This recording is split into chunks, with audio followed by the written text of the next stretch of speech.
Hello student, आप सभी का स्वागत है आपके अपने YouTube channel smart study classes में। हाँ, तो हमारी ग्रामर की क्लास चल रही थी जिसमें चल रहा था हमारा ट्रांसफॉर्मेशन, जिसमें हमने आपके कई पॉइंट क्लियर करा दिए हैं। अब आपका चल रहा है एक्टिव टू पैसिव, जिसमें हमने आपको पिछली वीडियो में एक्टिव पैसिव के कुछ रूल्स फॉलो किए थे जिनको आपने देख लिया होगा। उन्हीं रूल के आधार पर हम आगे एक्टिव पैसिव को बढ़ा सकते हैं। तो हमने जो आपको बताए थे वो केवल टेंस से संबंधित रूल थे। यदि किसी भी टेंस का वाक्य आता है तो आप उसको आसानी से पैसिव में चेंज कर सकते हो, ठीक है ना। तो एक बार फिर मैं उसका कुछ एग्जाम्पल आपको बताता हूँ, उसके बाद फिर आगे चलते हैं। देखिए, पहले मैं आपको एक एग्जाम्पल लिखता हूँ। मीरा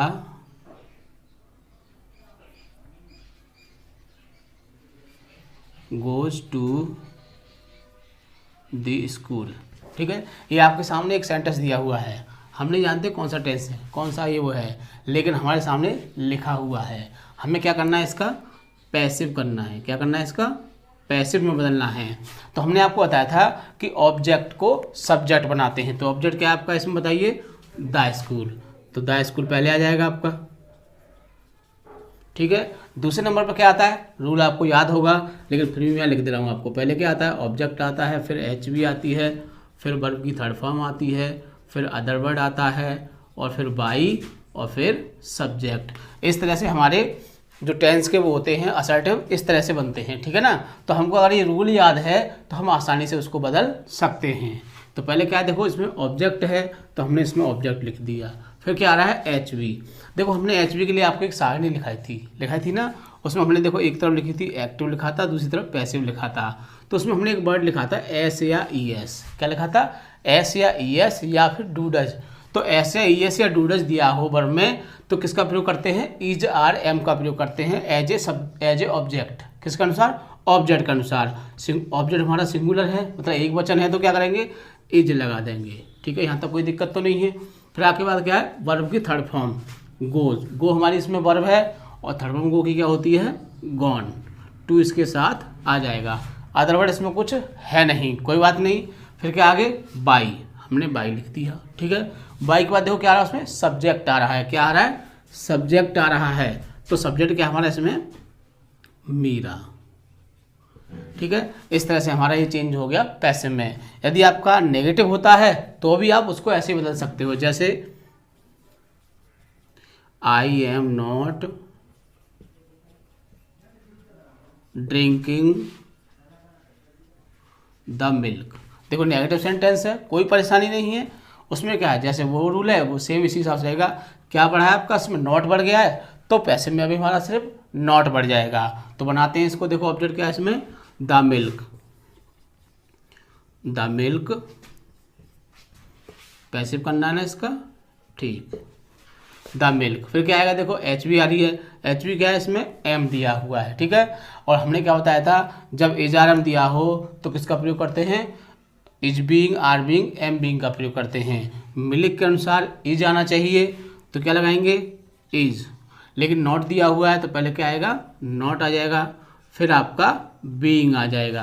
क्योंकि हमने आपको बता चुके हैं पहले कि जब एच वी में एक से ज़्यादा शब्द हों, एच वी में एक से ज़्यादा शब्द हों तो एक शब्द को ही एच वी मानते हैं, बाकी शब्दों को हम क्रिया में जोड़ देते हैं।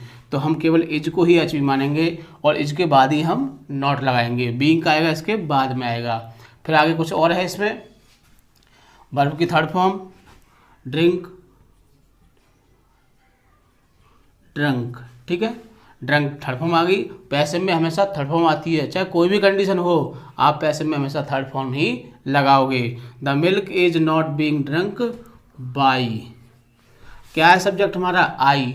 आई के लिए तो हमने देखो एक सारणी लिखवाई थी इस तरह से आपको। उसमें हमने बताया था आई को क्या कर देते हैं, बाई मी, ठीक है। तो इस प्रकार का कोई भी वाक्य आए आप उसको इस तरह से बदल सकते हो, जो हमने आपको 5 पॉइंट बताए थे। कोई समस्या नहीं होगी आपको, आप आसानी से बदल सकते हो। इसके बाद अब आता है आपका इंट्रोगेटिव। क्या आता है, इंट्रोगेटिव। यदि इंट्रोगेटिव वाक्य दिया हो तो आप उसको किस प्रकार बनाओगे, उसमें भी कोई टेंशन नहीं है आपको। अगर आपका सेंटेंस इंट्रोगेटिव दिया होता है, क्या दिया हो, इंट्रोगेटिव,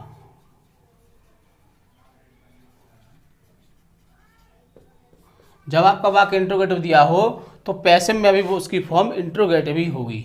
ठीक है, जैसे देखो मैंने दे दिया आपको, is Mohan doing the work, is Mohan doing the work, और ये लगा दिया आपका क्वेश्चन मार्क। क्या करना है इसका, पैसिव करना है ना आपको। अब देखो इंट्रोगेटिव सेंटेंस आ गया, कोई परेशानी नहीं है। जब सेंटेंस हमारा इंट्रोगेटिव में है तो हम उसका पैसिव भी इंट्रोगेटिव फॉर्म में बनाएंगे। क्या दे रखा है आपको, इज दे रखा है। ठीक है, जब इज दिया हो तो किसका प्रयोग करते हैं, is being, are being, am being का प्रयोग करते हैं, लेकिन एक शब्द को ही शुरू में लगाते हैं। तो रूल बनाओगे तो क्या हो जाएगा, ये जो एच बी है वो उठ के कहाँ आ जाएगी, आपकी शुरू में आ जाएगी, और फिर अंत में क्या लग जाएगा, आपका क्वेश्चन मार्क। ठीक है ना, यही रूल फॉलो होगा ना, सिर्फ एच बी शुरू में, और इसमें भी हमारी एच बी शुरू में है, कोई बात नहीं है। देखो अब देखते हैं वर्क कितने हैं, सिंगुलर है ना, तो किसका प्रयोग होगा, इज का ही होगा। ठीक है, इज, फिर आपका क्या आ जाएगा, ऑब्जेक्ट। ऑब्जेक्ट क्या है आपका,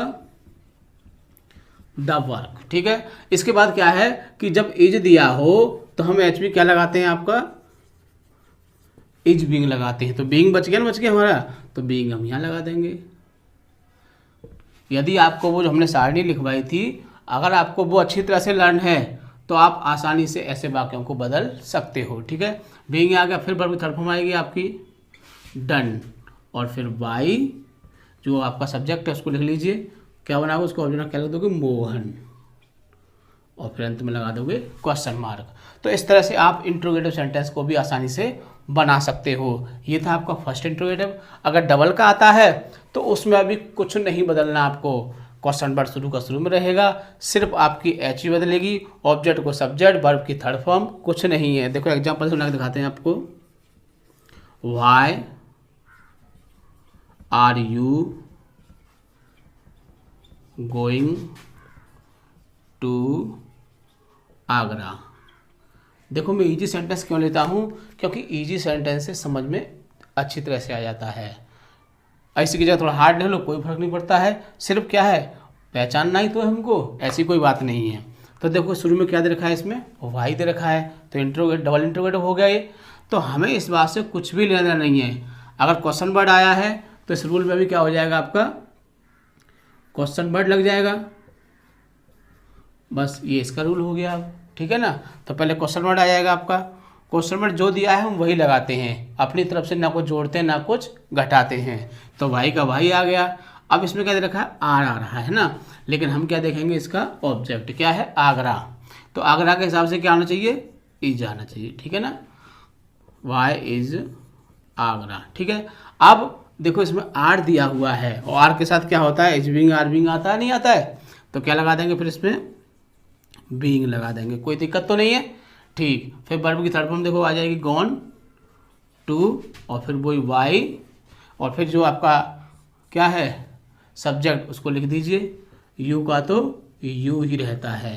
तो आप इंट्रोगेटिव सेंटेंस बहुत ही आसानी से बना सकते हैं, लेकिन एक दिक्कत होती है, यदि हु वाला वाक्य आ जाए, क्या आ जाए, हु वाला वाक्य आ जाए, तो उसको बनाने का थोड़ा तरीका अलग होता है। वो कैसे बनाते हैं, देखो मैं भी आपको बताता हूँ उसको।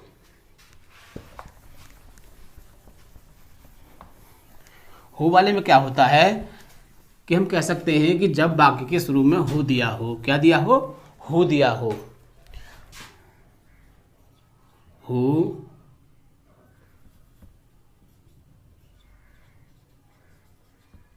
टॉट यू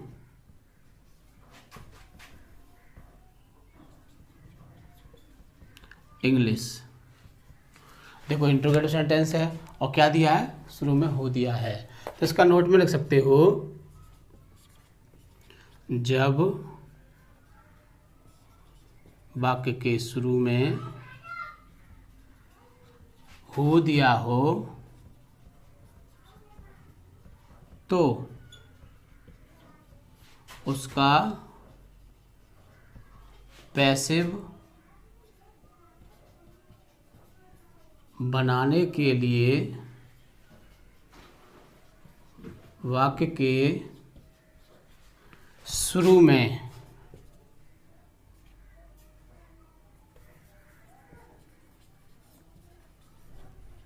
बाय होम का प्रयोग करते हैं, कुछ भी नहीं है, बाय होम का प्रयोग करते हैं। चाहो तो इसका रूल लिख सकते हो, by whom HV object verb की third form other word question mark. ठीक है, इस तरह से आप इसको रूल के माध्यम से भी लिख सकते हो। हमने सेंटेंस लिखा, आपको बनाते हैं। देखो क्या दिया है इसमें, who taught,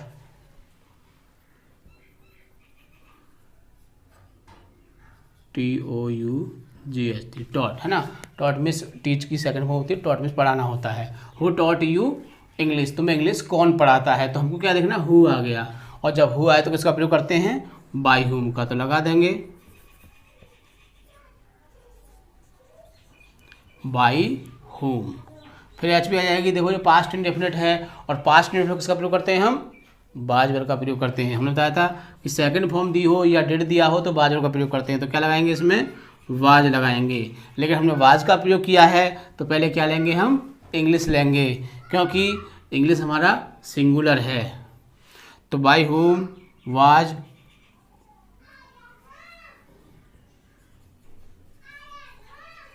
English taught you. यदि हम इसको यू से बनाते हैं, किससे बनाते हैं, यू से बनाते हैं, तो ये आपकी HV चेंज हो जाएगी। क्या हो जाएगा, यहाँ पर वर आ जाएगा। अगर हम यहाँ पर क्या लेते हैं, यू लेते हैं, बाकी डॉट और फिर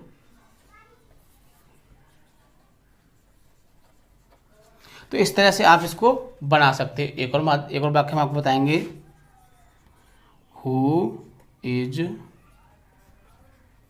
मेकिंग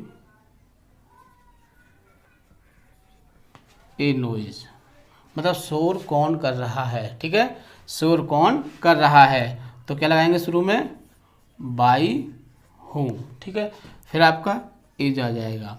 फिर क्या आता है, देखो हम आपको बताया था, फिर क्या आता है, ऑब्जेक्ट। ऑब्जेक्ट क्या है आपका, ए नॉइज। और देखो हमने यहाँ पर डैश डैश छोड़ा है ना, तो इज के साथ एक शब्द और आता है, क्या आता है बताइए, बीइंग। बहुत अच्छी बात, बीइंग। तो by whom is a noise being made, question mark. Make की थर्ड फॉर्म मेड होती है। तो अगर हु वाले वाक्य आते हैं तो आप उनको ऐसे बना सकते हो। ठीक है, इस तरह से आज आपके टेंस के जो